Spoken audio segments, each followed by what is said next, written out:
Hey guys, in today's video, I'm going to introduce you to Aperty, which is an AI-powered portrait editing software from Julia Trotti and Skylum, who are the sponsor of today's video, and they're also the minds behind Luminar AI, which is actually another piece of software that I have used for years. This software has actually almost completely removed my need to use Photoshop for most of my portrait work over the last couple of weeks. So in this video, I really want to showcase what this software is capable of, and I'll also show you a little bit of behind the scenes of me getting the photo that we're gonna work on today.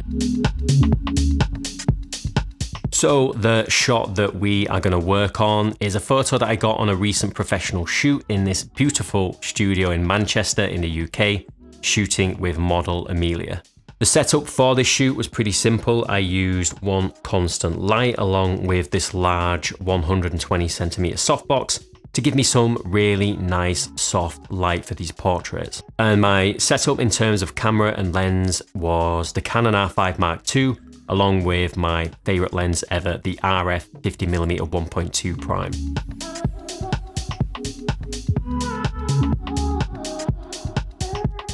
And here's the shot, edited with just one of my presets. The preset's called Monaco, and other than that, relying on Aperty to do the rest. No Photoshop at all. I just really love the results that Aperty is giving me. So now let's hop onto the computer and let's check out Aperty. So I'm in Lightroom with one of my presets applied. It's Monaco, just cooled down a little bit.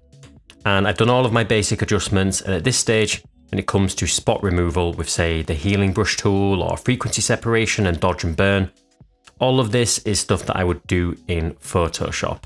And to do that, I would be right clicking on the image and edit in Adobe Photoshop. And doing all of that retouching manually in Photoshop, that usually takes me around 30 minutes depending on the shot. And again, if we zoom in on this one, like I said, this is a super sharp camera and a super sharp lens. So there's quite a bit to do in terms of retouching when using this kind of setup under studio lighting. And you can use Aperty in Photoshop as a plugin. I would just make a new layer, come up to Filter, go down to Skylum software and choose Aperty, and then that will allow you to use Aperty right in Photoshop if you want to. And actually, you can also just use Aperty as a standalone software, so not just as a plugin, and you can actually fully edit any image you want, start to finish, right in the software itself. But back in Lightroom now, to use it right in Lightroom and avoid Photoshop completely, I just right click on the image, edit in, and then select Aperty and click yes to edit a copy with Lightroom adjustments. And this will open Aperty right on this retouch panel here, which is where I spend most of my time when I'm using this software. All right, so let's run through a couple of the key functions that I've been relying on for my portraits. All right, so let's zoom in on our subject's face and we'll look at this skin blemish section. And let's start by raising this blemish removal slider.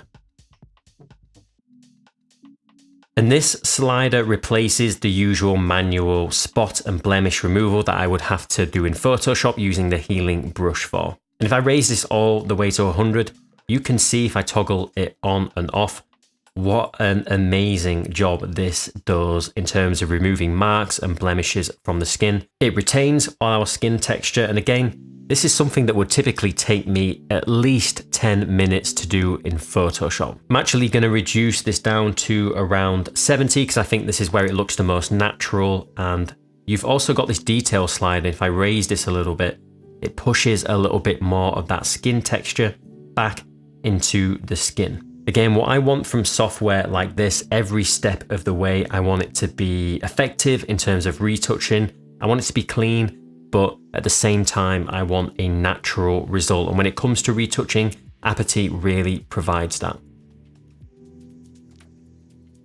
So let's close skin blemish and head to face skin, and we have this skin smoothing slider. And if we raise this, as you can see, it simply smooths out the skin tones nicely and smooths the skin overall and gives you a really polished look to your portraits without completely stripping it of skin detail like a lot of other retouching software does. I'll drop that to about 25 And this detail slider, if you do want that kind of porcelain skin look, you can reduce this to really take the detail out of the skin. But that's not my style. I like to just leave that at default. I've also really been loving this face skin color correction slider.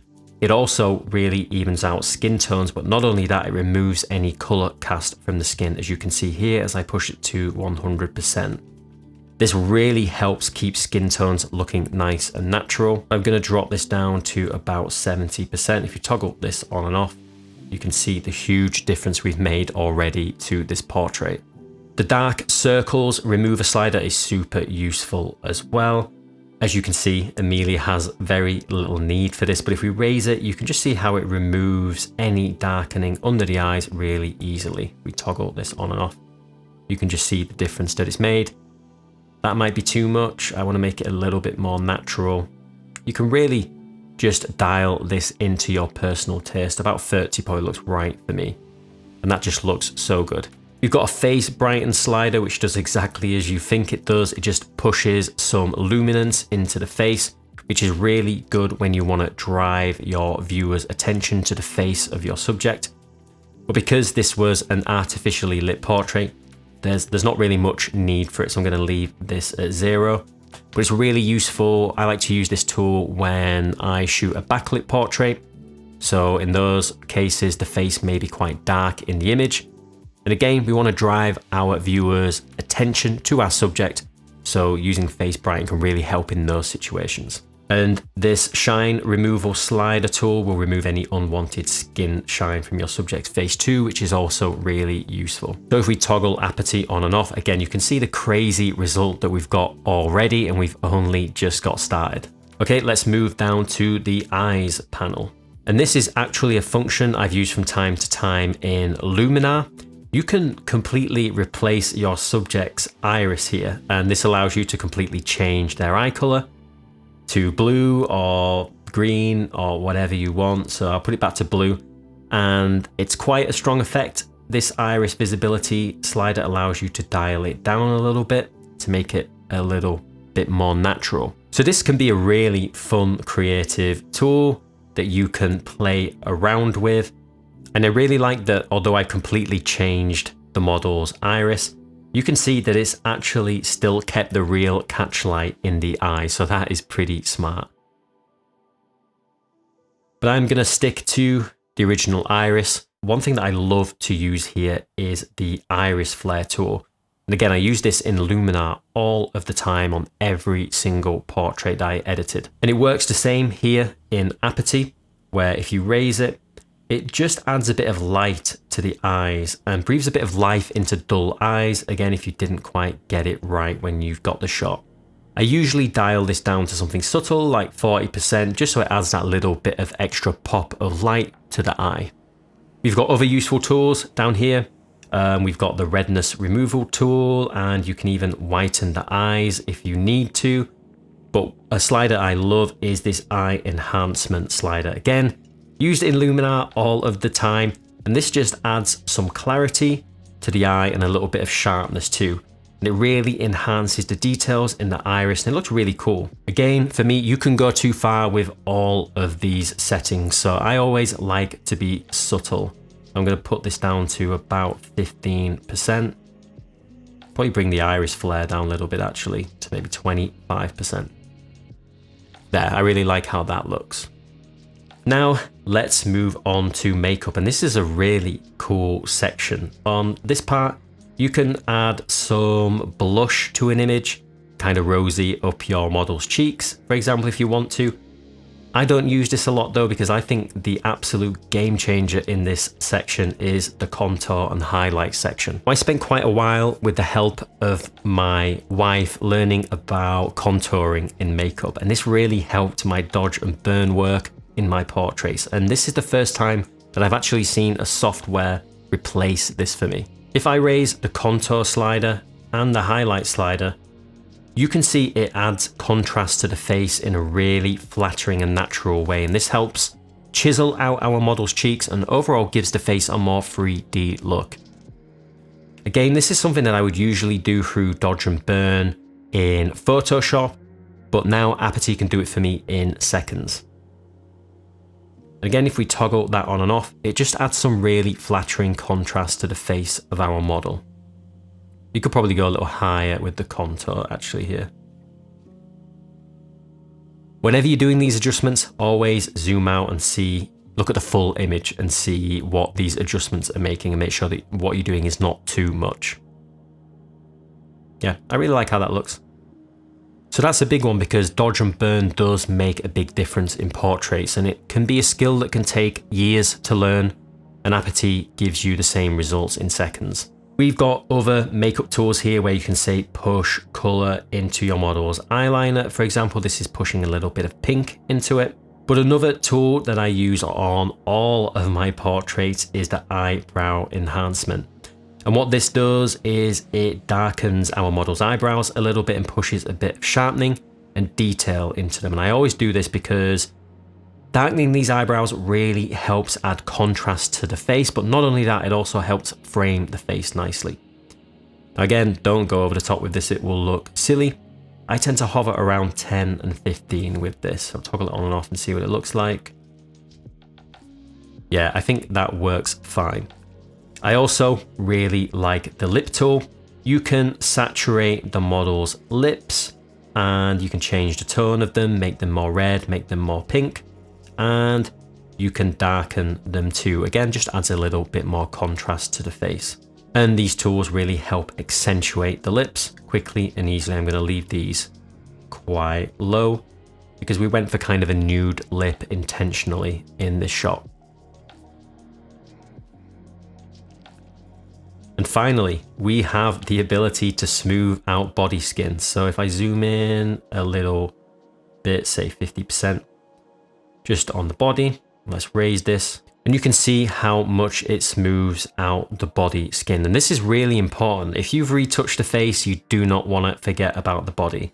And you can do this now really easily in Aperty, just by raising this slider. So that is the retouch panel, which is by far my favorite part of the software, but it doesn't end there. You can do all of your basic editing right here in Aperty. You can adjust contrast, you can bring down your highlights or fix your white balance. You could actually, if you wanted to, you could completely probably replace Lightroom because Aperty offers you all of the same tools from, you know, your tone curve to sharpening and more. So this is great if you plan to use Aperty as its own standalone program. I also love that you can create presets. I just realized actually you have presets from other creators like Julia Trotti, who has her own presets for retouching styles. But I have created my own. You can just do your adjustments and click plus and create a preset. And this really helps speed up the retouching process even more because I just open a shot in Aperty, click on my preset, and all of my retouching is done in seconds. We've got a whole bunch of other tools such as face and body slimming, which, to be honest, I don't really use very much, but we do also have down here the ability to control light. This allows us to essentially relight an image. You can add a light source, and this will kind of dictate where the light is pointing. So my key light is up here in this kind of area off camera, pointing this way. If I add the light source here and increase the amount, you can see how it complements the natural light in the image. So that's really cool. You can add multiple light sources and manipulate the angle of light. So you could use this to add a little bit of fill light, as you can see, if you wanted to. That actually looks really good for times where you only had one light or again, didn't get the lighting quite right. This light source section can actually do a lot in terms of fixing your lighting in post. But that is it. Those are the main tools I like to use. Let's zoom in again and toggle Aperty on and off to show our final result. And just look at the difference that this has made. And obviously I'm demonstrating this to you, but if I was to just load this up, throw on my preset and click apply, then this really takes me literally 20 seconds to get this result. So now let's go back to Lightroom. I'll show you. You just click apply, and now it will apply this retouching to a new image, a new copy of the image in Lightroom. So there we go. There is our edited image in Lightroom. This is before, this is the raw file, and this is the image that Aperty has given us. Here's one quick before and after, zoomed in on the face. The possibilities really are endless, and Aperty might get the closest that I've ever seen in providing a complete all-in-one solution for high-end portrait editing and retouch. So if you love shooting portraits but don't enjoy retouching like me, Aperty is a game changer. These AI tools just keep getting better, and they're making editing faster, easier, and honestly, just more fun. It is super intuitive to use and a huge time saver, giving you great results in seconds. There is a link in the description if you want to check out Aperty, and a huge thanks to Skylum and Aperty for sponsoring this video. Drop any questions in the comments and I'll do my best to help, but until then, I'll see you guys in the next video.